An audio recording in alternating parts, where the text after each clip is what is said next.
আসসালামু আলাইকুম ওয়া রাহমাতুল্লাহি ওয়া বারাকাতুহু।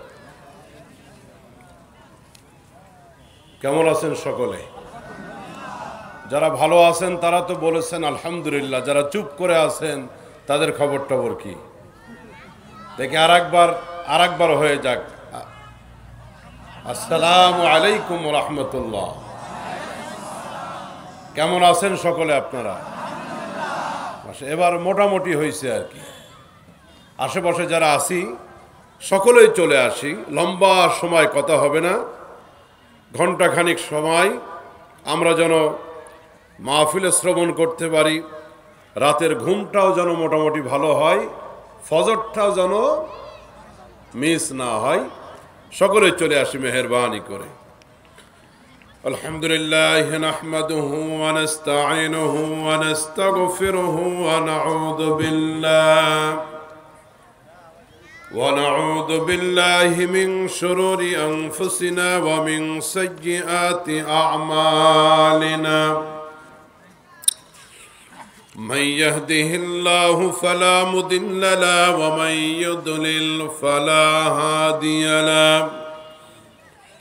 ونشهد أن لا إله إلا الله وحده لا شريك له، ونشهد أن سيدنا وسندنا وحبيبنا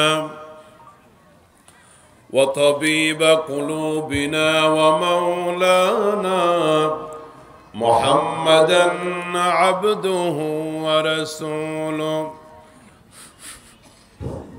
الذي أرسله بالحق بشيرا ونذيرا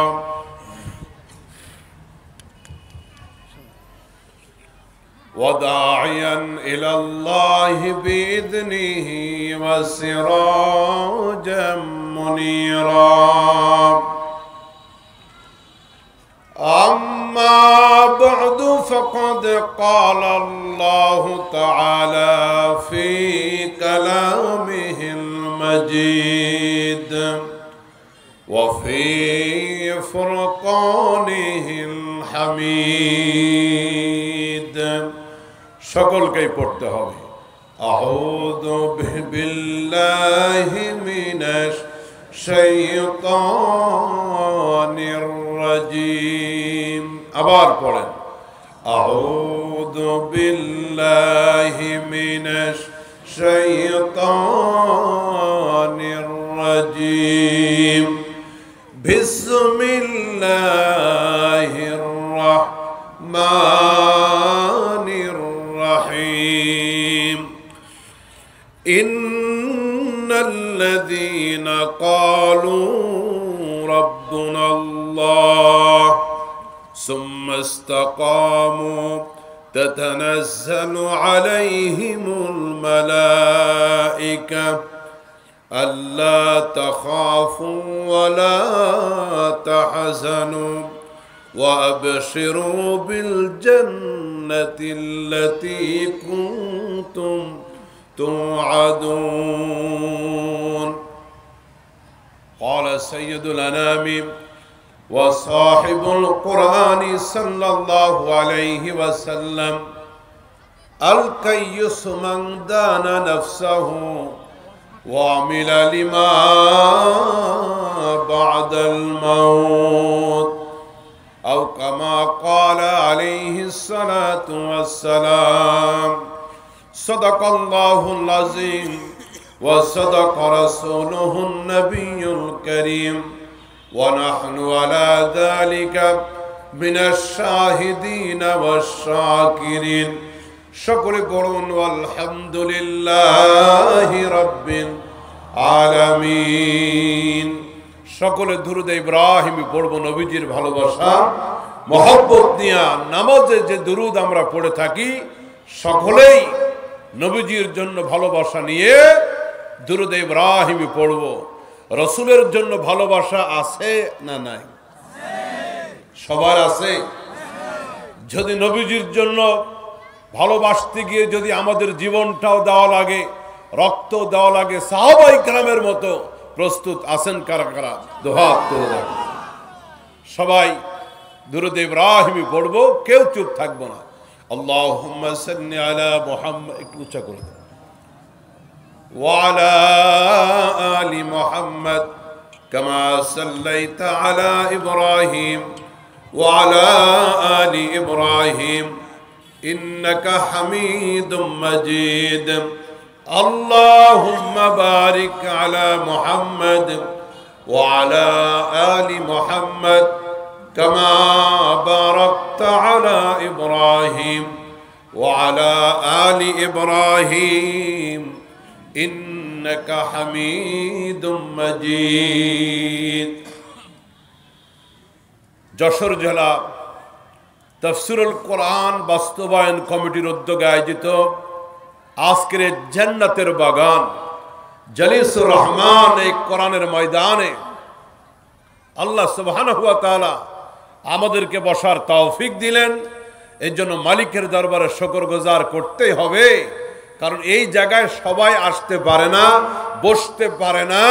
কারো আছে ক্ষমতার গরম, এই জায়গায় আমি বসবো না, কারো আছে নেতৃত্বের গরম, কারো আছে টাকার গরম। না, এত কোটি কোটি টাকার মালিক আমি, এই মাহফিলে গিয়ে বসবো? এই রকমের অনেক গরমওয়ালা এই নরমওয়ালা জায়গায় বসতে পারে? এটা কপালে থাকতে হবে। গবরের পোকা মৌচাকে বসে না, আবার মৌচাকের মৌমাছি ওই গবরে যায় না, জায়গা আলাদা আলাদা। এই জন্য যারা বসতে পেরেছেন সবাই এখানে ফকির না, সবাই কিন্তু মিসকিন না। এখানে কোটিপতি আছে, লাখপতি আছে, গাড়িওয়ালা আছে, বাড়িওয়ালা আছে। রব্বুল আলামিন এনেছেন ভালোবাসার কারণে। বুঝতে হবে আল্লাহ পাক আমাকে তার কোরআনের মজলিসে বসার তৌফিক দিলেন, অবশ্যই তিনি আমাকে ভালোবাসেন। আবু জেহেল নবীর সম্পর্কে, আবু জেহেল নবীজির সম্পর্কে কি ছিল? আঙ্কেল, চাচা। তা আবার রক্তের চাচা না, আপন চাচা না। লতায় পাতায় কিছু চাচা এলাকায় থাকে না, থাকে কিনা? লতায় পাতায় চাচা। নবীজির আপন চাচা ছিল হযরতে হামজা, নবীর আপন চাচা ছিল আবু তালিব, নবীর আপন চাচা ছিল হযরতে আব্বাস রাদিয়াল্লাহু তাআলা আনহুমা। ইনারা ছিলেন নবীর আপন চাচা। আর আবু জেহেল ছিল লতায় পাতায় চাচা। কিন্তু নবীজি আবু জেহেলকে ভালোবাসতেন, কারণ মক্কাতে আবু জেহেলের একটা নেতৃত্ব ছিল, কর্তৃত্ব ছিল। নবীজি খুব চাইতেন যে এই পাওয়ারফুল মানুষটা যদি মক্কার নেতৃত্বে থাকে, ইসলামে আসে, তাহলে এই লোকের দ্বারা মক্কা ইসলামের কাজ করা সহজ হয়ে যাবে। এই জন্য নবীজি তার হেদায়েতের জন্য খুব দোয়া করতেন। আচ্ছা, নবীজির চাইতে বড় বক্তা পৃথিবীতে আর আছে? জোরে বলেন। এই পৃথিবীতে যত বড় বক্তা মুফাসসির হোক না কেন, রাসূলের চাইতে বড় বক্তা, বড় মুফাসসির এই পৃথিবীতে আসে নাই, আসবেও। এত বড় বক্তা, এত বড় দিনের দায়ী, যিনি আল্লাহর নবী, যিনি সাইয়্যিদুল মুরসালিন, খাতামুল আম্বিয়া, সেই রাসূল দাওয়াত দিয়েছেন আবু জাহালকে।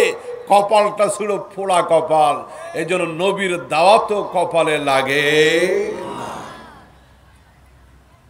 এই মাহফিলে এতগুলি বাইক দেখা যাচ্ছে, এতগুলি অটো রিক্সা, বাইসাইকেল দেখা যাচ্ছে। তার মানে হলো এই মাহফিলে এলাকার মানুষ শুধু না, 2-4 কিলোমিটার দূর থেকেও কিছু লোক অটোই করে, বাইকে করে আসছে। কথা বলুন ঠিক কিনা?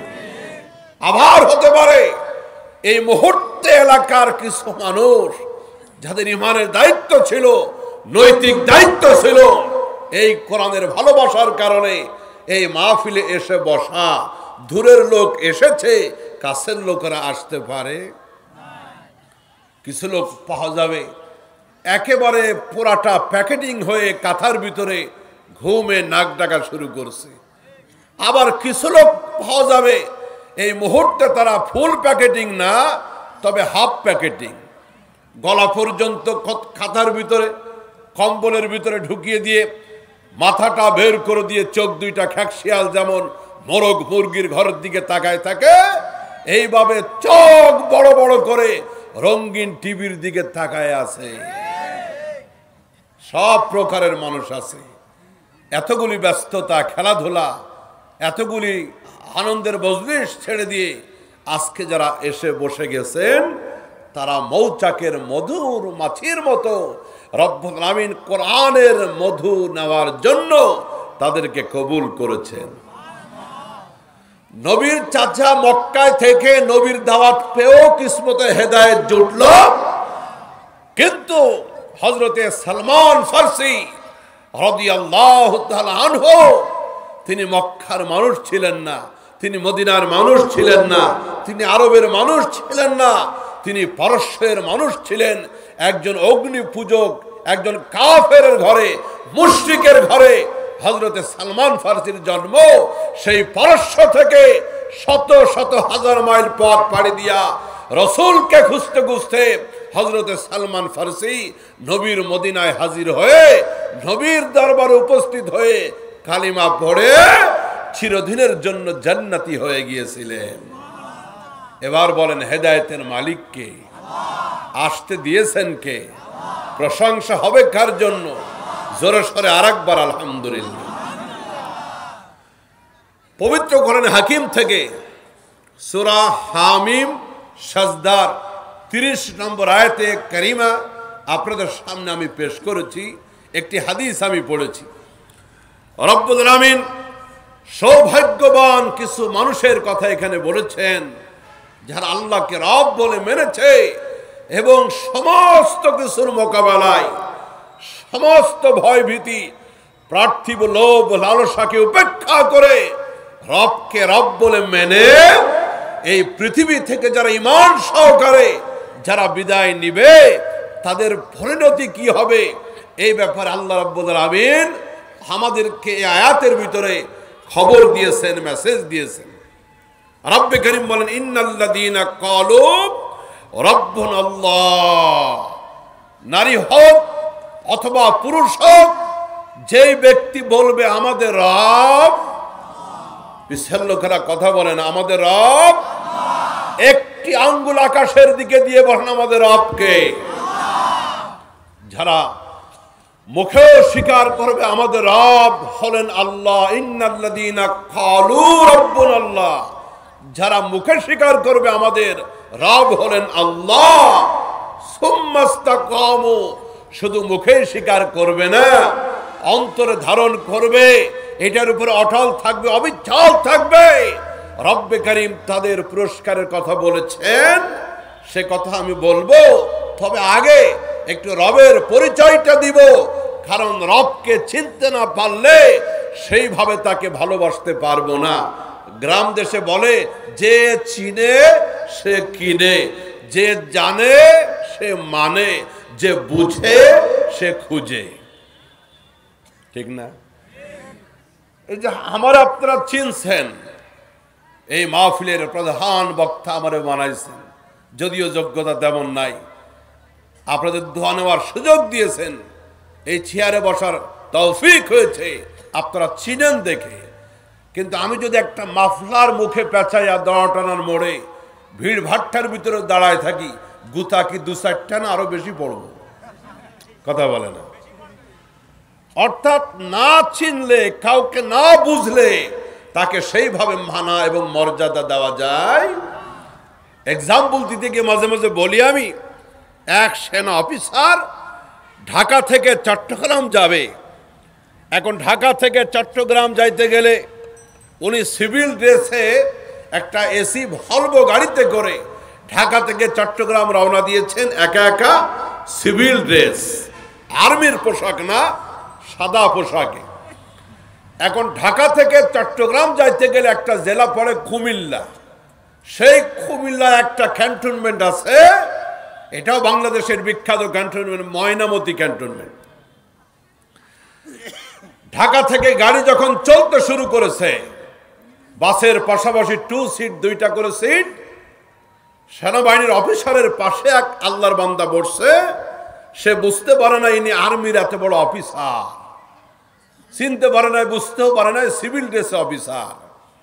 গাড়ি চলতে শুরু করেছে আর এসি গাড়ি তো, অফিসার একটু ক্লান্ত পরিশ্রান্ত ছিলেন, একটু ঘুম ঘুম ভাব ধরছে তার। দেখবেন ট্রেন শুরু করলে, গাড়ি চলে শুরু করলে একটু ঘুম ঘুম আসে। যারা কিছু কয় নাই তাদের ঘুম টুম আসে না। আসে কি আসে না? অনেকে কিন্তু এখনো ঘুমের ভাবে আছেন।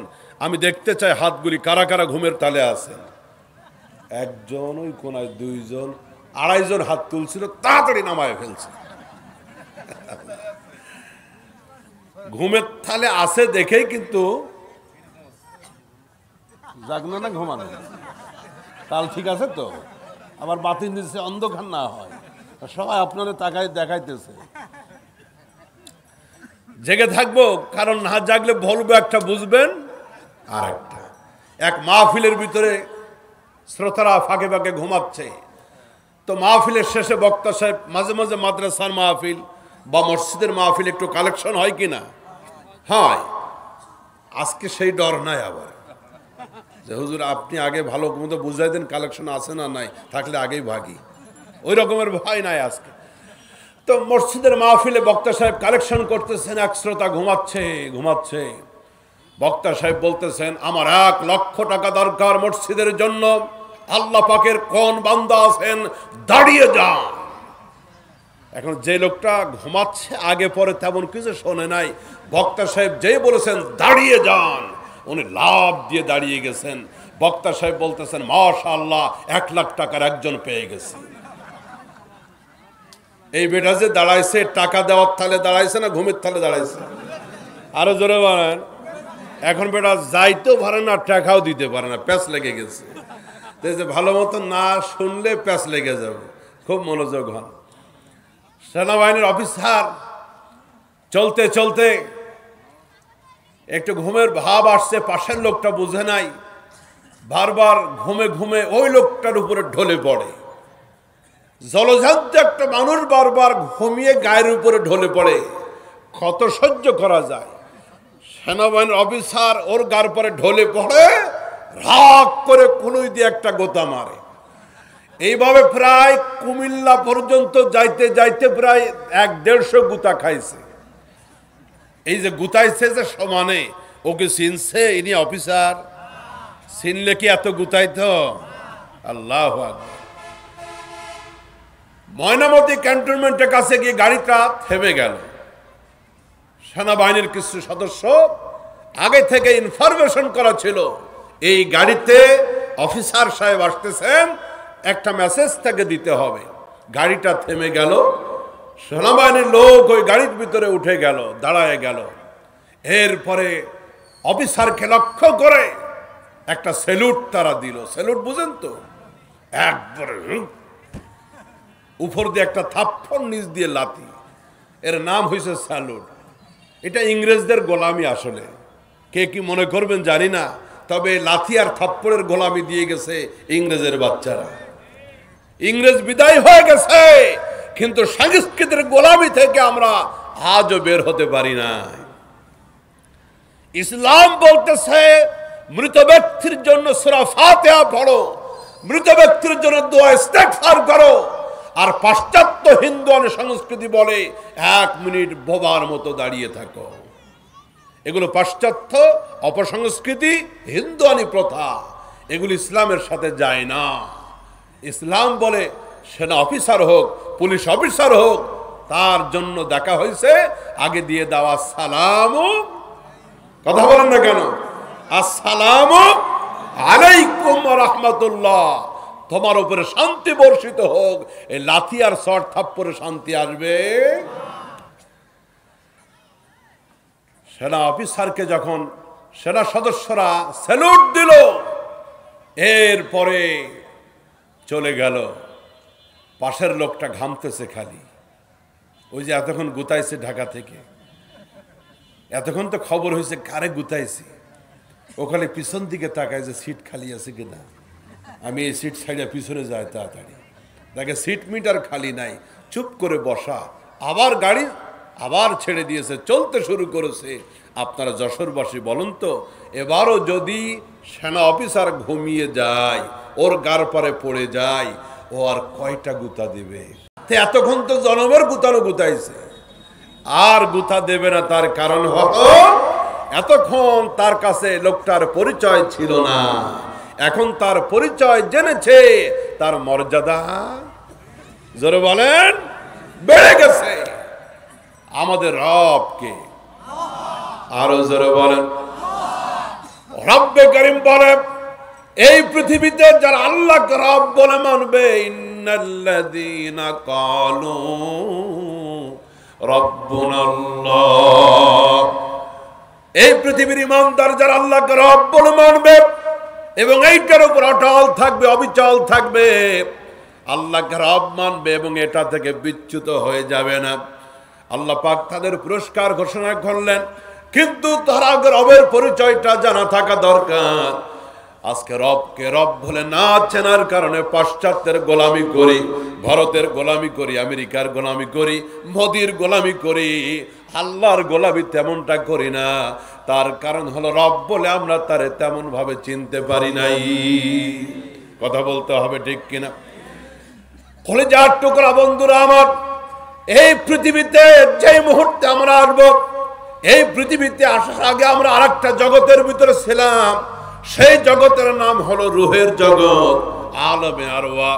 ওই জগতে আমাদেরকে প্রশ্ন করা হয়েছিল, আলাস্তু বিরাব্বিকুম, আমি কি তোমাদের রব নয়?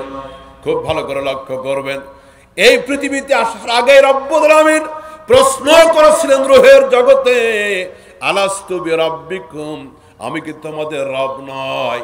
আমরা বলেছিলাম ক্বালু বালা, আমরা বলেছিলাম আল্লাহ তুমি আমাদের রব। তাহলে পৃথিবীতে আসার আগে রব বলে কারে মানলাম? পিছন থেকে জবাব দিতে হবে, এই পৃথিবীতে আসার আগে আগে রব বলে কারে মানলাম? এরপরে পৃথিবী থেকে যখন চলে যাব কবরের ঘরে, ওই কবরের ভিতরে যে প্রশ্নগুলা করা হবে, প্রথম প্রশ্নটা মান, আরো জোরে বলে, ফ্যান ট্যান কি আছে? নাই না? আচ্ছা, আলাস্তু বিরাব্বিকুম, এটা পৃথিবীতে আসার আগেই। আর পৃথিবী থেকে বিদায় নেওয়ার পরে কবরের ভিতরে প্রথম প্রশ্ন হবে মান রাব্বুকা, তোমার রবকে। সেই মুহূর্তে রবের নাম কিন্তু নরেন্দ্র মোদীর নাম বলা যাবে না, রবকে ডক্টর ইউনূস কিন্তু আমেরিকার কোন প্রভুর নাম বলতে পারবে না, শেখ হাসিনার নাম বলা যাবে না। ওই কবরের ভিতরে বান্দা আল্লাহর নাম নেওয়া লাগবে, আমাদের রবকে। মান রব্বুকা, জোরে বলেন না, আমাদের রবকে। এই পৃথিবীর সমস্ত ইবাদত বন্দেগীর পয়েন্টে পয়েন্টে রব্বুল আমিন নিজের রব নামটা সেট করে দিলেন, বান্দা যেন আমাকে দুনিয়াতে ভুলে না যায়। এই জন্য আল্লাহ যেই কোরআন দিলেন, ওই কোরআনের প্রথম সূরার ভিতরে প্রথম আয়াতের ভিতরে রবের পরিচয় আছে, আলহামদুলিল্লাহি রাব্বিল, সবাই বলেন আলহামদুলিল্লাহি রাব্বিল আলামিন। সমস্ত প্রশংসা সেই মালিকের জন্য যিনি রব্বুল, আরো জোরে বলেন, যিনি রব্বুল আলামিন। আচ্ছা, তাহলে নামাজের শুরু করলেন, নামাজের একেবারে প্রথম সূরা সূরাতুল ফাতিহার প্রথম আয়াতের ভিতরে রবের নাম আছে না নাই? এরপরে বান্দা যখন রুকুতে চলে গেল, আল্লাহু আকবার বলে রুকুর ভিতরে চলে গেল, ওই রুকুর ভিতরে একটা জিকির আছে, তাসবিহ আছে, সুবহানা রাব্বিয়াল আলা, সুবহানা রাব্বিয়াল আযীম। রুকুর ভিতরে রবের তাসবিহ বলল বান্দা। এরপরে রুকু থেকে যখন বান্দা দাঁড়িয়ে গেল, সামিআল্লাহু লিমান হামিদা, রব্বানা লাকাল হামদ, বলেন না রব্বানা। রুকুর ভিতরে রবের তাসবিহ, রুকু থেকে বান্দা দাঁড়িয়ে গেল, সেই জায়গায় রবের জিকির আছে। এরপরে যখন বান্দা সেজদায় পড়ে গেল, ওই সেজদার ভিতরে বলতে হবে কি? যশোরবাসী একসাথে বলেন, আবার বলেন, সুবহান রাব্বিয়াল আ'লা, সুবহান রাব্বিয়াল আ'লা। অনেকে এত তাড়াহুড়া করে, এই তাসবিহগুলি এত তাড়াহুড়া করে, নামাজের ভিতরে এত বেশি তাড়াহুড়া, মনে হয় সূরা কেরাত বাড়ি থেকেই পড়ে আসছে, এখন প্র্যাকটিক্যাল খালি রুকু সেজদা করে। আর রুকুর তাসবিহ কি খালি ঠুকঠাক ঠুকঠাক সেজদা মারে, রুকু দেয়। এত তাড়াহুড়া নামাজে করলে আল্লাহকে পাওয়া যাবে? এত তাড়াহুড়া কেন, এত ব্যস্ততা করে নামাজের ভিতরে?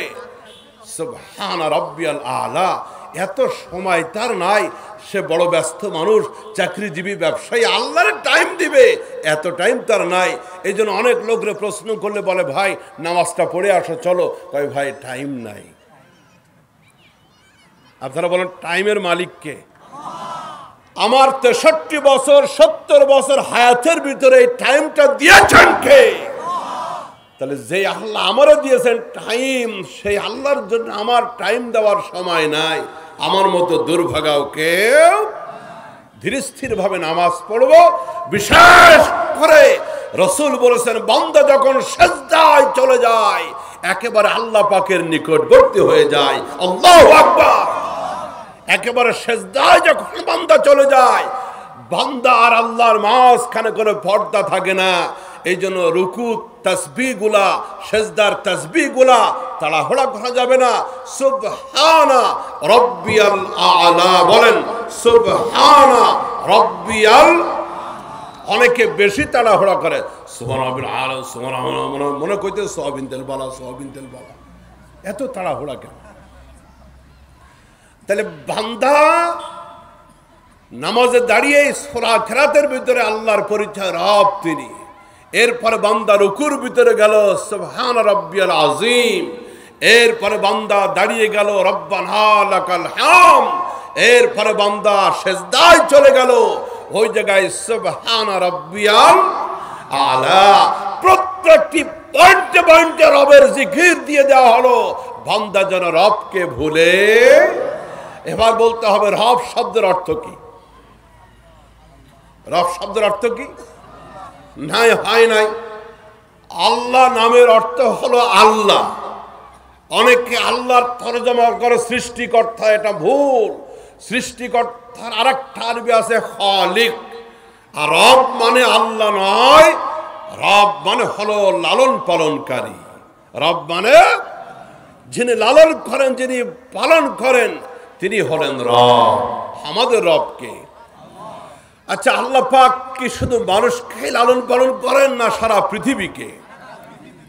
একটু লালন পালনটা কেমন, তার সিস্টেমটা কেমন, সংক্ষিপ্তভাবে একটু রবের পরিচয় দিয়া আমরা বাকি আলোচনায় গিয়ে এই ঘন্টা খানিকের ভিতরেই একেবারে শেষ করে দিব। এর ভিতরে আরো 15 মিনিট চলে গেছে, 45 মিনিট আমার হাতে আছে। এবার আপনারা বলেন তো, মাতৃগর্ভে মায়ের পেটে সন্তানকে খাদ্য পৌঁছায় কে? আরো জোরে বলেন। সন্তান যখন মাতৃগর্ভে, সন্তান যখন মায়ের পেটের ভিতরে, দাদা আনন্দ করে, দাদি আনন্দ করে, আর কটা দিন পরে সন্তান হবে, নাতি হবে, পুতি হবে। আনন্দ যতই করুক না কেন, হাসি খুশি যতই করুক না কেন, ওই দাদা, ওই নানা, ওই নাতির জন্য এক চামচ খাবারও পেটের ভিতরে পাঠাইতে পারে না। এই পৃথিবীর কোনো মেডিকেল সায়েন্স, এই পৃথিবীর কোনো ডাক্তারি বিদ্যা আজ পর্যন্ত আবিষ্কার করতে পারে না মায়ের গর্ভের ভিতরে সন্তানের জন্য পৃথিবী থেকে খাবার পাঠানো। কিন্তু আল্লাহ রাব্বুল আলামিন তিনি এমন রব, যেহেতু পৃথিবীর কেউ খাদ্য দিবে না, ওই মায়ের পেটের ছোট্ট কচি বাচ্চা, ওই বাচ্চা রবকে। এই জন্য আল্লাহ পাক তার খাদ্যের ব্যবস্থা করে দিলেন। রব্বুল আলামিন তার কুদরতি সিস্টেমে সন্তান যখন মায়ের পেটের ভিতরে আসলো, মেন্স বন্ধ হয়ে গেল, মায়ের মাসিক বন্ধ হয়ে গেল। রব্বুল আলামিন কুদরতি কারখানায় এই মাসিকের নাপাক রক্তটা আল্লাহ পাক রিফাইন করে, আল্লাহ পাক প্রসেসিং করে সন্তানের নাভির সাথে একটা কানেকশন করে দিয়া ওই রক্তটাকে সন্তানের খাদ্য হিসেবে আল্লাহ 8 মাস 10 মাস তার রিজিকের দায়িত্ব আল্লাহ পালন করে গেলেন। তার কারণ হলো তিনি হলেন রব। তিনি হলেন সন্তানের নাভি কারে জন্মের পরে যে নাড়ি কাটে, এই নাড়িটা খাদ্যের লাইন ছিল। আল্লাহু আকবার। কে খাওয়াইছে তাইলে? আল্লাহ খাওয়ালেন। সন্তানের নাভির সাথে কানেকশন করলেন রক্তের, মুখ দিয়ে কিন্তু খাওয়ালেন না, কারণ নাপাক রক্ত তো। এই বান্দা যেন পৃথিবীতে এসে এই পবিত্র জবান দিয়া রবে জিকির করতে পারে, এই জন্য আল্লাহ পাক জবানটা পবিত্র রেখে দিলেন, যেন দুনিয়াতে এসে বান্দা বেশি বেশি জিকির করে লা ইলাহা ইল্লাল্লাহ, জোরে লা ইলাহা, আর মহব্বতের জোরে সেরে লা ইলাহা ইল্লাল্লাহ, লা ইলাহা আল্লাহ আল্লাহ জপ মন জপ আল্লাহ আল্লাহ, জীবন হবে ফুলে ফুলেল নূরে উজালা, লা ইলাহা ইল্লাল্লাহ, জোরে জোরে লা ইলাহা ইল্লাল্লাহ, লা ইলাহা লা ইলাহা ইল্লাল্লাহ, লা ইলাহা। বহু দূরে মদিনা কেমনে যাব তা জানি না। মদিনা কাছে নাকি দূরে? আওয়াজ দিয়ে বলেন, মদিনা কাছে নাকি দূরে? পদ্মা সেতু পার হলে কি মদিনা পাওয়া যাবে? যমুনা সেতু পার হলে, ভারত টারত পার হইলে? আচ্ছা, মদিনা যেতে মন চাই কার কার? এই যে রাতের বেলা একটু আল্লাহকে হাতটা দেখান তো, মদিনায় যাইতে মন চাই। আল্লাহু আকবার, আল্লাহু আকবার। বহু দূরে মদিনা কেমনে যাব তা জানি না, দয়া করো দয়ার আল্লাহ মিটাও মনের বাসনা, লা ইলাহা ইল্লাল্লাহ, লা ইলাহা লা ইলাহা ইল্লাল্লাহ, লা ইলাহা লা ইলাহা ইল্লাল্লাহ মুহাম্মাদুর রাসূলুল্লাহ সাল্লাল্লাহু আলাইহি ওয়াসাল্লাম। নবীজির নামটা শুনলে কি বলবো, জোরে বলেন। সমর্থ বন্ধুরা আমার, রবের পরিচয় দিচ্ছিলাম, তিনি শুধু মানুষের রব নন, এই পৃথিবীতে মানুষকে শুধু প্রতিপালন করেন না, তিনি হলেন রব্বুল আলামিন, গোটা সৃষ্টি জগতের রব। আল্লাহ কিভাবে প্রতিপালন করেন একটু লক্ষ্য করেন। এই যশোরে হাঁসের বাচ্চা আছে না নাই? হাঁস। আচ্ছা, হাঁসকে কি সাঁতার শেখানো লাগে? লাগে না? মানুষের বাচ্চাকে সাঁতার শেখানো লাগে? লাগে। তার কারণ হলো, মানুষের বাচ্চাকে সাঁতার শেখানোর জন্য ওর বাবা আছে, দাদা আছে, মা আছে, বহু লোক আছে।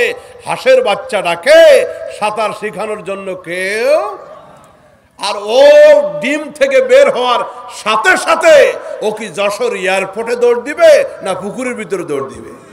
আরো জোরে বলেন। কলিজার টুকরা বন্ধুরা আমার, একটা দিন তো চিন্তা করে দেখলেন না, এই বাচ্চাটা ডিম থেকে বের হওয়ার সাথে সাথে পানিতে দৌড় দিল, ও মরে গেল না। ছোট দুইটা পাখা দিয়া, ওর দুইটা পাও দিয়া নখ দেওয়া, ঝাপটায় ঝাপটায় কত সুন্দর করে পুকুরের পার থেকে ওপার পার হয়ে গেল। বয়স মাত্র একদিন। ডিম থেকে বের হওয়ার সাথে সাথে এত চমৎকার করে কে ওকে সাঁতার শেখালো। আল্লাহ পাক জানেন, এই হাঁসের বাচ্চাগুলি পৃথিবীতে গেলে কেউ তাকে সুইমিং পুলে নেবে না, কেউ তাকে সাঁতারের ট্রেনিং দিবে না। এই জন্য ডিমের ভিতরে থেকে আল্লাহ পাক, তিনি হলেন রব, তিনি হলেন লালন পালনকারী। এই বাচ্চাকে সাঁতারের ট্রেনিং দিয়ে আল্লাহ নিজ কুদরতে দুনিয়াতে পাঠিয়ে দিলেন। আল্লাহু আকবার। চিন্তা করতে হবে মালিককে নিয়ে, রবকে নিয়ে চিন্তা করতে হবে, ঈমান বেড়ে যাবে। এবার আসেন মুরগির বাচ্চা আছে তো যশোরে। মুরগির বাচ্চা মাত্র ডিম থেকে বের হলো, এই পৃথিবীর কোনো খাদ্যের সাথে কোনো পরিচয় তার নাই, পৃথিবীর খাদ্যের সাথে কোনো চেনা জানা নাই। দুইটা পাত্রের ভিতরে এক পাত্রে লাল চাউলের খুদ দিলেন, আর এক পাত্রের ভিতরে ইটের ছোট্ট ছোট্ট গুঁড়া দিলেন, গুঁড়া ইটের পাত্র, লাল চাউলের পাত্র, দেখতে মোটামুটি কাছাকাছি। মাত্র ডিম থেকে বের হওয়া এই ছোট্ট মুরগির বাচ্চার সামনে ওই দুইটা পাত্র আপনি ধরলেন, ওই মুরগির বাচ্চা কিন্তু ইটের পাত্রের ভিতরে মুখ দিবে না। ওই তার খাদ্য যেটা লাল চাউলের খুদ, ছোট্ট দুইটা ঠোঁট দিয়ে কুটকুট করে ওই খুদ খাওয়া শুরু করে দিবে। ওইটা অখাদ্য, ওইটা খাওয়া যাবে না, এইটা খাদ্য। এই খাদ্যের পরিচয় ওই ছোট্ট বাচ্চারে দিয়ে দিলেন কে? আল্লাহু আকবার, জোরে বলেন। এত কিছু পরিচয় দিলেন, তার কারণ হলো তিনি হলেন সৃষ্টি জগতের রব, গোটা পৃথিবীর রব। সকলকে প্রতিপালন করেন কে? যশোরে বানর বেশি কোন এলাকায়? কেশবপুর, মনিরামপুর বানর। আর আমার বাসার পাশেও বানর আছে। মিরপুর 2 নম্বর চিড়িয়াখানা আমার একদম বাসার পাশে, হেঁটে গেলে 10 মিনিট। আমার মসজিদের পাশেই চিড়িয়াখানা। ঢাকা মিরপুর 2 নম্বর, আমার বাসা হলো 2 নম্বরে। কয় নম্বর? 2। আমি আবার 2 নম্বর না, হ্যাঁ, আমার বাসা হলো মিরপুর 2 নম্বর। আবার ওয়াজের পরে কহেন না যে 2 নম্বর হুজুর একটা আইছিল। বাসা হলো মিরপুর 2 নম্বর। বানর, আল্লাহ পাক যে রব্বুল আলামিন, ভারতে এক প্রদেশে বানরের খুব উপদ্রব। কারি তৈয়ব সাহেব রাহমাতুল্লাহ আলাইহি, যিনি ভারতের দারুল উলুম দেওবন্দ মাদ্রাসার মুহতামিম ছিলেন দীর্ঘ প্রায় 40 বছর, তিনি তার বইয়ের ভিতরে লিখেছেন এই ইতিহাসটা। ভারতের এক প্রদেশে বানরের খুব উপদ্রব। লোকেরা বড় চিন্তায় পড়ে গেল, খুব অসুবিধা। খাদ্য নিয়ে যায়, রুটি নিয়ে যায়, কলা নিয়ে যায়, কাপড় চোপড় নিয়ে যায়, অস্থির লোকেরা। এখন এই বানর থেকে বাঁচবো কিভাবে? লোকজন বড় চিন্তায় পড়ে গেল, ফিকির করতে লাগলো। পরামর্শ করে ঠিক করলো, প্রতিদিন বানরগুলি খাদ্য খাবার সব নিয়ে চলে যায়। আগামীকাল সকলে রুটির ভিতরে বিষ লাগায়ে চতুর্দিকে ছড়িয়ে ছিটিয়ে দিব। বানরগুলি আসবে, এই বিষ মাখানো রুটি খাবে আর মারা যাবে। যেই কথা সেই কাজ, চতুর্দিকে বিষ মাখায়া রেখে দিল। আর ওরা জানালা দরজা দিয়ে এভাবে দেখতেছে বানর মরে কেমনে। আচ্ছা, একটু জোরে বলবেন না, এই বানরগুলিরও মালিক আছেন একজনকে? আর জোরে। লোকগুলি লক্ষ্য করে দেখলো, আজকে ঝাঁকে ঝাঁকে দলে দলে বানর আসতেছে। বানরগুলি এসে রুটিগুলি নিয়ে প্রতিদিন তো আগে খাইতে শুরু করে, কিন্তু আজকে ডাইরেক্ট খায় না, রুটিগুলি নিয়ে নাকের কাছে ঘ্রাণ নিতেছে। কারণ এটা ল্যাব মেশিন, এটা টেস্ট মেশিন। কোনটার ভিতরে কি আছে এই মেশিনে নিলেই ধরা পড়ে যায়। সুবহানাল্লাহ। এই রকমের এক একটা মেশিন প্রত্যেক বান্দাকে আল্লাহ দিছেন একেবারে ফ্রি।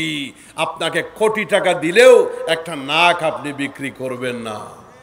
তা আপনি যে ভাবতেছেন আমার কি দাম, আপনার যে কত দাম যিনি বানাইছে তিনি বুঝে। আপনার একটা চোখের কত দাম, দুটো কিডনির কত দাম, আপনার ব্রেনের কত দাম, আপনার কাছে দাম নাই, কিন্তু এই মালগুলি যিনি আপনারা দিয়েছেন তিনি জানেন। বান্দা, তুমি রিক্সা চালাইতে পারো, সমাজ তোমাকে দামি নাও বলতে পারে, কিন্তু মানুষ হিসেবে আমি আল্লাহর কাছে দাম আছে। সুবহানাল্লাহ বলেন। এই জন্য এত এত নিয়ামত যিনি দিয়েছেন তার ইবাদত বন্দেগী করার দরকার। জোরে বলেন দরকার। এই নাক, এটা মেশিন। আপনি যখন রাতের বেলা ঘুমিয়ে যান, চোখ বিশ্রাম করে, হাতগুলি নড়াচড়া করে না, আপনার মুখও বন্ধ থাকে, কিন্তু নাকের বিশ্রাম। কথা বুঝাইতে পারি নাই? আপনি রাতের বেলা যখন আরামের ঘুমে ঘুমান, সব কিছু স্টপ থাকে, বিশ্রাম করে, নাকের বিশ্রাম। এই নাকের বিশ্রাম সেই দিন হবে যেদিন মালাকুল মউতের সাথে সাক্ষাৎ হবে। এর আগে আর নাকের বিশ্রাম। বরং দেখা যায় মানুষ আরো ঘুমাইলে পরে সমস্ত অঙ্গ প্রত্যঙ্গ বিশ্রাম করে ঘুম দিলে কিন্তু নাকের ডিউটি আরো বাড়ে, ঠিক না? ঘুমাইলে পরে নাকের ডিউটি আরো বাড়ে না কমে? নাকের ডিউটি আরো ঘুম দিলে বাড়ে। আমার মাহফিল ছিল শরীয়তপুরে, রাতের বেলা ফেরি পারাবার, শরীয়তপুর ডামুড্ডা থানা। রাতের বেলা বাসে চড়ে ফেরির উপরে, আগে তো পদ্মা সেতু ছিল, ফেরি পারাপার আসতে হতো, বেশ আগের কথা, আরো প্রায় 12-14 বছর আগে। আমি আসতেছি রাতের বেলা, রাত বাজে 1টা-1:30, তো আমার পাশে এক আল্লাহর বান্দা বসছে, ফেরি চলতেছে, উনিও ঘুমিয়ে গেছেন। এবার ওনার মেশিনও শুরু হয়েছে, আমার পাশে বসা। সুবহানাল্লাহ। নিচের দিক দিয়েও দেয়, উপরের দিক দিয়েও মায়ের দেয়। ওর নাকের ঠেলায়, মেশিনের আওয়াজের ঠেলায় ফেরির ইঞ্জিনের আওয়াজ আর শোনা যায় না। এই মেশিন কি উনি শুধু একা চালায় না মাঝে মাঝে আমরাও চালাই? সুবহানাল্লাহ, জোরে বলেন। কলিজার টুকরা বন্ধুরা আমার, হাসি তামাশার জন্য বলি না, বোঝাইতে চাইলাম একটা অঙ্গ প্রত্যঙ্গের এত দাম। এই নাকের নিঃশ্বাস বন্ধ হয়ে গেলে দুনিয়ার জিন্দেগি খতম। কথা বলেন ঠিক কিনা? একদিন তোমারই নাম মসজিদে হবে এলান। বলেন, একদিন তোমারই নাম মসজিদে হবে এলান। তৈরি থেকো, তৈরি রেখো কবরের মাল সামান। একদিন আমাদেরই নাম মসজিদে হবে এলান। মরা লাগবে কি লাগবে না? আজকে অ্যাক্সিডেন্ট করে আমার যশোরের পার্শ্ববর্তী জেলা সেই ঝিনাইদহের এক যুবক মারা গেছে। আবার গতকালকে মনে হয় কাদা মিক্সার করার মেশিনে পড়ে এই যশোর জেলার এক যুবক মারা গেছে। কদিন আগে আমার ঢাকার মেট্রো রেলের রাবার প্যাড পড়ে এক যুবক মারা গেছে। প্রতিদিন কেউ না কেউ চলে যায়, হয়তো আমার নামটাও কবে চলে আসবে।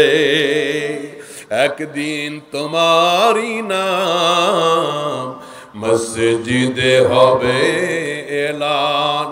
তৈরি থেকো, তৈরি রেখো কবরের মাল সামান। আল্লাহ আমাদের সবাইকে আখিরাতের প্রস্তুতি নেওয়ার তৌফিক দিক, জোরে বলেন আমিন। সম্মানিত বন্ধুরা আমার, এই নাকের কথা বলতেছিলাম, এইটাই তো টেস্ট মেশিন। ওই বানরগুলি রুটিগুলা না খাইয়া মেশিনের কাছে নিয়ে পরীক্ষা করে, যেহেতু রুটির ভিতরে বিষ মাখানো, ওরা নাকের কাছে রুটি নিয়ে বুঝতে পেরেছে সামথিং ইজ রং। এই রুটির ভিতরে কোনো ঝামেলা আছে, রুটির ভিতরে কোনো ঝামেলা আছে। এরা রুটিগুলা ফেলে দিয়ে জঙ্গলে দৌড় দিয়ে চলে গেল, রুটিগুলা ফেলে দিয়ে জঙ্গলে দৌড় দিয়ে চলে গেল। এলাকার লোকেরা চিন্তা করতেছে রুটি খাক আর না খাক, বানর পালাইলে আমরা বাঁচছি, আর আসবে না। লক্ষ্য করে তাকায় দেখে কিছুক্ষণ পরে আগের বানরগুলি তো আসতেছে, আরো 7টা মোটা বানর ওই দলে আছে। বুঝেন নাই?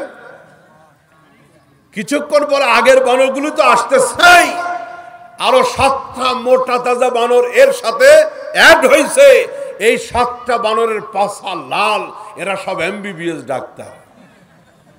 প্রত্যেকের হাতে একটা করে গাছের পাতা। বানরের মালিক কে? বানরের রব একটু জোরে বলেন না কে? প্রত্যেকটি বানরের হাতে একটা করে গাছের পাতা। লোকগুলি লক্ষ্য করে দেখল, 20 মাখানো রুটি একটা কামড় খায় বানর গুলা, আর এক কামড় হাতের পাতা খায়, আর এক কামড় রুটি খায়, আর এক কামড় হাতের পাতা খায়। এইভাবে রুটি আর পাতা খেতে খেতে সমস্ত রুটিগুলি শেষ হয়ে গেল। 20 মাখানো রুটিগুলি খেয়ে বানরগুলি একটা ড্যামকার ভাবে ওই এলাকা ছেড়ে পালায় গেল। এই রুটির বিষের প্রতিক্রিয়ায় একটা বানর মরবে দূরের কথা, পেটের রোগও হলো না, কারণ ওই রুটির ভিতরে বিষ মাখানো ছিল। ওই বিষকে নস্যাৎ করার জন্য ওই গাছের পাতার ভিতরে মেডিসিন দেওয়া ছিল। এই গাছের পাতা দিয়া বিষ পানি হয়ে যাবে, এই জঙ্গলের বানরগুলিকে এই মেডিকেল শিক্ষা যিনি দিলেন, এই ডাক্তারি বিদ্যা যিনি দিলেন, একটু জোরে বলা যাবে কি তিনি কে? তিনি হলেন সকলের রব। এবার বলেন তো, বাবুই পাখি যশোরে আছে না নাই? ওয়াজ কি বেশি খারাপ লাগতেছে? চলবে ইনশাল্লাহ। বাবুই পাখি যশোরে আছে না নাই?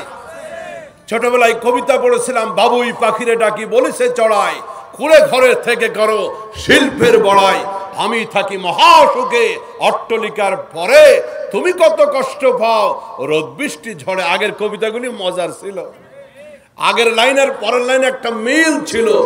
সকালে উঠে আমি মনে মনে বলি, সারাদিন আমি যেন ভালো হয়ে চলি, আদেশ করেন যাহা মোর গুরুজনে, সেই কাজ আমি যেন করি ভালো মনে। খোকন খোকন ডাক পাড়ি, খোকন গেছে কার বাড়ি, আয় রে খোকন ঘরে আয়, দুধ মাখা ভাত। আগের কবিতাগুলো চমৎকার ছিল। আগে শুধু কবিতা নয়, একে অপরকে চিঠিপত্র লিখত মানুষ। এই চিঠির ভিতরে একটা মজা ছিল। আগে আমার মা বোনদেরকে দেখছেন তো, মোবাইল টোবাইল ছিল না, স্টার জলসা মলসা ছিল না। আমার মা বোনরা কাঁথা সেলাই করত, নকশি কাঁথা, এরপরে বালিশের খাবারের উপরে 2 লাইনের কবিতা ছিল কি ছিল না? একে অপরকে চিঠি লিখত আগে, সেইটাও বড় মজার ছিল। এক ছেলে যশোর আপনার একটা বিশ্ববিদ্যালয়ে পড়ে, বাপ থাকে গ্রামে, ছেলে থাকে শহরে। এখন মাসের শেষে ছেলেটা বাবার কাছে চিঠি লিখতেছে টাকা চেয়ে। ছেলের নাম আবার আব্দুল হাই। আগের যুগের কথা বলি, মোবাইল ছিল না, মেসেজ টেসেজ ছিল না, হোয়াটসঅ্যাপ ইমো ছিল না, মেসেঞ্জার ছিল না, ছিল শুধু চিঠিপত্র, ছিল শুধু। তো ছেলেটা বাবার কাছে চিঠি লিখতেছে, বাবা টাকা নাই, টাকা চাই, ইতি তোমার আব্দুল হাই। মিল আছে না নাই? ছেলের নাম আব্দুল হাই, তো বাপকে চিঠি লিখতেছে, বাবা টাকা নাই, টাকা চাই, ইতি তোমার আব্দুল হাই। আবার বাপ উল্টা চিঠি লিখতেছে, বাপের পকেটের অবস্থা ভালো না, টাকা পয়সা নাই। বাপ আবার ছেলেকে লিখতেছে, বাবারে টাকার বহু চাপ, করে দিস মাপ। বাবা ছেলেকে লিখতেছে, বাবারে টাকার বড় চাপ, করে দিস মাপ, ইতি তোর বাপ। মিল আছে না নাই? আগে আমার একটা মিল ছিল কবিতার ভিতরে, গদ্যের ভিতরে। বাবুই পাখির কথা বলতেছিলাম। এই যে বাবুই পাখিটা, আমি একটা পাখি দিয়ে দৃষ্টান্ত দিচ্ছি। সব পাখির রব আল্লাহ, বাবুই পাখিরও রব আল্লাহ। কে? জোরে বলেন। বাবুই পাখি তার বাসাটা বানালো। যদি আপনি বাবুই পাখির বাসা নিয়ে একটু অ্যানালাইসিস করেন, চিন্তা, আপনি গবেষণা করেন, আল্লাহকে পেয়ে যাবেন। আল্লাহকে চিনতে গেলে এত এত ডিগ্রি অর্জন করা লাগে না, তার সৃষ্টির দিকে তাকালেই তার চেনা যায়। বাবুই পাখি তার বাসাটা তৈরি করলাম। লক্ষ্য করে দেখবেন, বাবুই পাখি কিন্তু আম গাছে বাসা তৈরি করে না, জাম গাছে বাসা তৈরি করে না। আমাদের যশোর জেলায় কি বাবুই পাখির বাসা আম গাছে আছে, লিচু গাছে আছে? বাবুই পাখির বাসা পেয়ারা গাছে দেখি নাই। কারণ বাবুই পাখি জানে, যদি ঝড় শুরু হয়ে যায় আম গাছ ভেঙে যাবে, লিচু গাছ ভেঙে যাবে, পেয়ারা গাছ ভেঙে পড়ে যাবে। আম গাছ, জাম গাছ, পেয়ারা গাছে বাসা তৈরি করাটা নিরাপদ না। কোথায় তৈরি করব? বলে তাল গাছ এক পায়ে দাঁড়িয়ে, সব গাছ ছাড়িয়ে, ওইটা আল্লাহ পাকের কুদরতে পিলার বড় মজবুত, ওই জায়গায় বাসা তৈরি করো তুলনামূলক নিরাপদ। এই বুদ্ধিটা ছোট্ট বাবুই পাখির ব্রেনের ভিতরে যিনি দিলেন, তিনি হলেন, হয় না আরো জোরে, আল্লাহ আমার রব, এ রবি আমার সব। আল্লাহ আমার রব, এ রবি আমার সব। দমে দমে তন মনে তারি অনুভব। আল্লাহ আমার রব, বলেন আল্লাহ আমার রব, এ রবি আমার সব। আল্লাহু আকবার। এরপরে বাবুই পাখির বাসাটা দেখবেন, খড়ের ভিতরে খড় ঢুকিয়ে, লতার ভিতরে লতা পাতা ঢুকিয়ে এমন চমৎকার করে বানালো। ওই বাবুই পাখির বাসা বুয়েটের বড় বড় ইঞ্জিনিয়ার, যারা বুয়েট থেকে ইঞ্জিনিয়ারিং পাস করে, এই বাবুই পাখির বাসার মতো একটা বাসা তৈরি করবে দূরের কথা, এটা খুলতে দিলেও ভেঙে চুরে সর্বনাশ করবে। কথা বলেন ঠিক কিনা?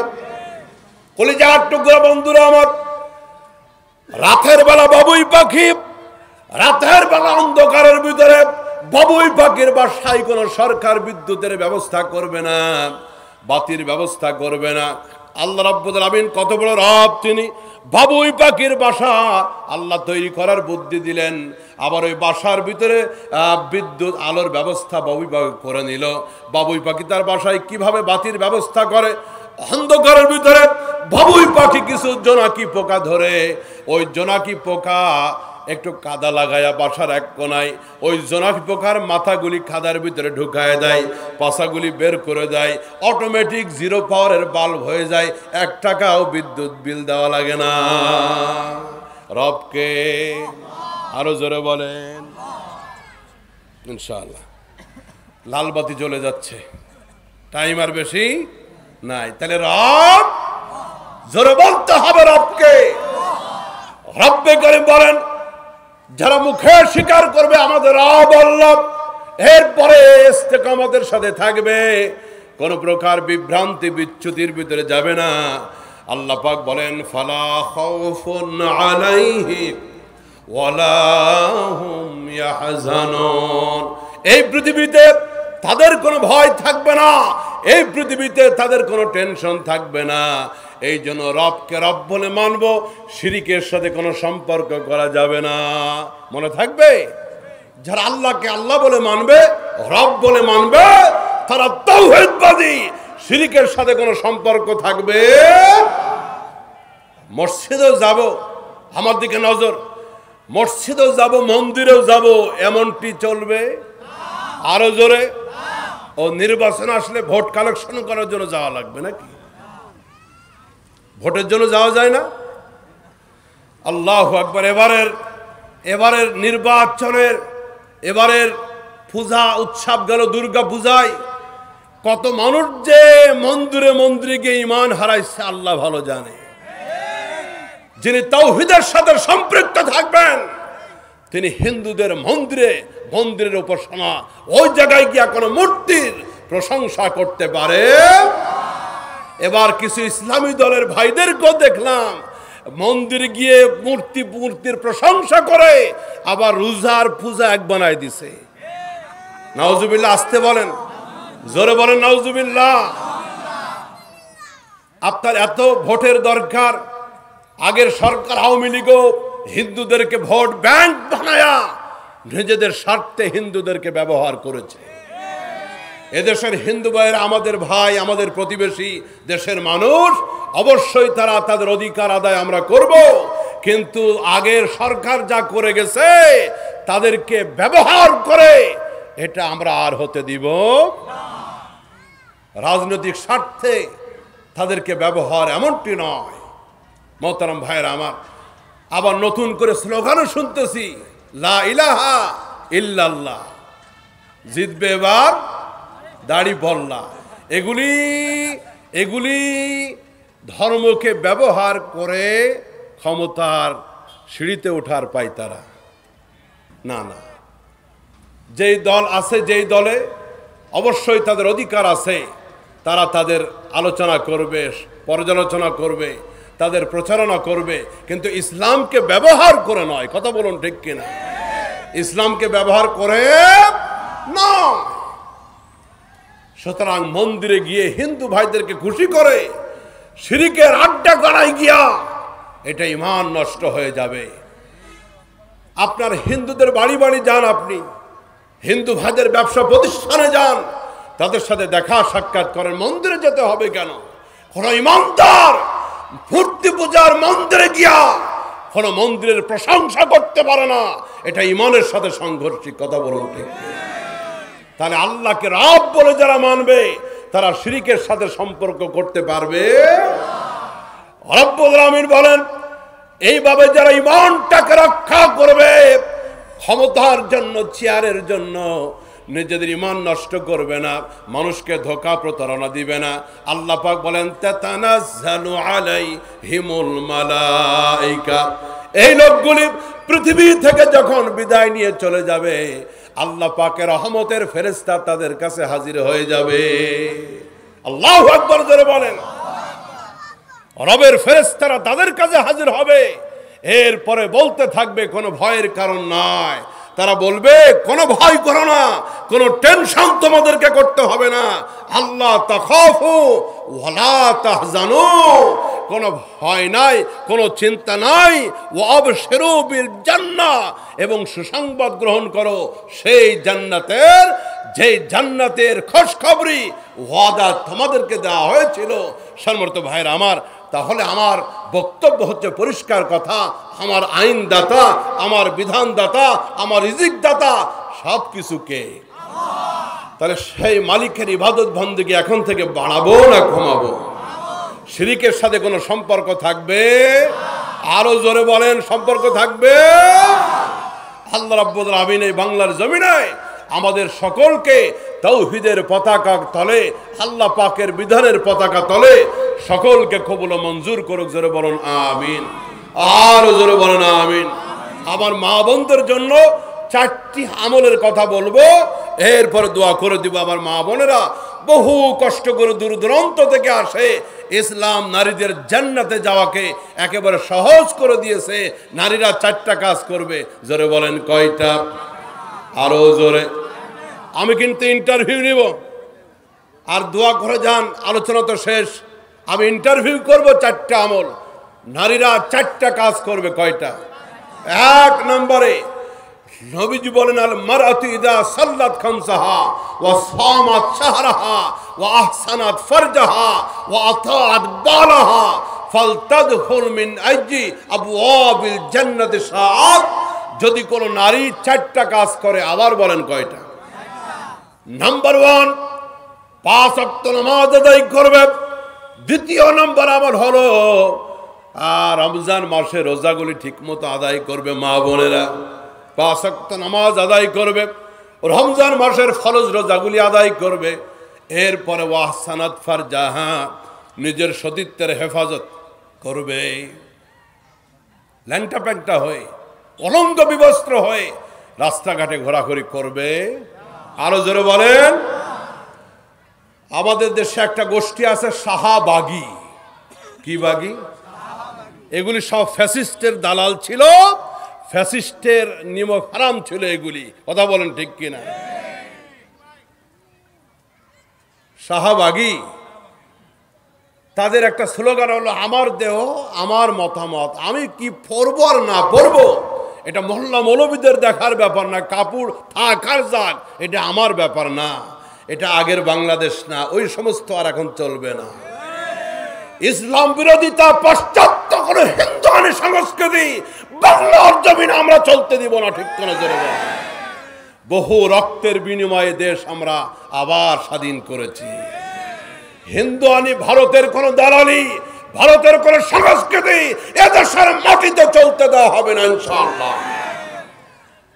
শাহবাগের মোড়ে দাঁড়ায়া এরা পোশাকের স্বাধীনতা তালাশ করে, বলে আমার পোশাক কি হবে এটা এদেশের মোল্লা মৌলবীরা ঠিক করে দিবে। এরা হলো সুশীল, এরা হলো নারীবাদী। দেখলেই বুঝবেন কাপড় দেহে বেশি একটা থাকে না, কপালে এক একটা টিপ মনে হয় পিকআপের চাকার মতো লাগানো, এক একটা এই বড় বড় টিপ লাগানো। খবরদার আমার মা বোনরা, ইসলাম বলতেছে যদি তুমি পর্দা পুরুষিদা করে সতীত্বকে হেফাজত করতে পারো, 5 ওয়াক্ত নামাজ ঠিক মতো আদায় করতে পারো, রমজান মাসে রোজা ঠিক মতো রাখতে পারো, ও আতাআত বালাহা, তোমার স্বামীর আনুগত্য বজায় রাখতে পারো, এই 4টা কাজ করলে রব্বুল আলামিন কি পুরস্কার দিবেন? ফালতাদখুল মিন আইজি আবওয়াবিল জান্নাতি শাআত। ওই নারীর মৃত্যুর সাথে সাথে আল্লাহ তার জন্য জান্নাতের 8টা দরজাই খুলে দিবে। আরো আস্তে কোন সুবহানাল্লাহ, জোরে বলেন। তাহলে আমার মা বোনেরা আমল করবে কয়টা? নাম্বার 1, আচ্ছা এ পাশ থেকে একজন বলেন তো দেখি, 2 জনরে ধরবো। 4টা আমল আমি আবার বলি, আপনারা ভালো করে মুখস্থ করেন। 5 ওয়াক্ত নামাজ, রমজান মাসের ফরজ রোজা, নিজের সতীত্বের হেফাজত, স্বামীর আনুগত্য। আমাদের সকলকে এই বিষয়গুলি বোঝার তৌফিক দান করে বলো না আমিন। তাহলে নিজের ঈমানকে হেফাজত করব, নিজের আকীদাকে হেফাজত করব। আল্লাহ আমাদের সকলের ঈমান এবং আকীদা হেফাজতের তৌফিক দান করেন বলো না আমিন। আল্লাহ কয়জন? সবাই বলেন। আমাদের রবকে, আমাদের নবীকে। তারপরে কি আর কোন নবী আসবে? কাদিয়ানি, কাদিয়ানি। আজকে সোহরাওয়ার্দী উদ্যানে খাতমে নবুয়াত একটি মহাসমাবেশ হয়েছে। এই বাংলাদেশে কাফের কাদিয়ানীদেরকে রাষ্ট্রীয়ভাবে আমরা কাফের ঘোষণা দেখতে চাই, ঠিক কিনা? সমস্ত নির্বাচনী দলগুলোর কাছে দাবি থাকবে, আপনারা জোরালো দাবি করবেন এবং আপনারা এই কথা দিবেন, আপনারা রাষ্ট্রীয় ক্ষমতায় গেলে এদেশে কাদিয়ানীদেরকে সংসদে আইন পাস করে তারা কাফের এই ঘোষণা আমরা দেখতে চাই। রাজি আছেন তো ইনশাআল্লাহ? রব্বুল আলামিন আমাদের আজকের তাফসীর মজলিসকে এবং আমরা যা কিছু আলোচনা করলাম সেই বিকাল সন্ধ্যা থেকে এ পর্যন্ত রব্বুল আলামিন আমাদের এই সংক্ষিপ্ত আলোচনাগুলি বোঝার এবং আমল করার তৌফিক দান করেন। তাফসীর বাস্তবায়ন কমিটিকে আমি অন্তরের অন্তঃস্থল থেকে আমি মোবারকবাদ জানাই। তারা কোনো গান না দিয়া, কনসার্ট না দিয়া তারা আল্লাহর কোরআনের মাহফিল দিয়েছে। এর দ্বারা বোঝা যায় তারা ইসলামের খেদমত করবে ইনশাআল্লাহ। আল্লাহ পাক তাদেরকে দিনের জন্য মৃত্যু পর্যন্ত কবুল করুক। আমিন।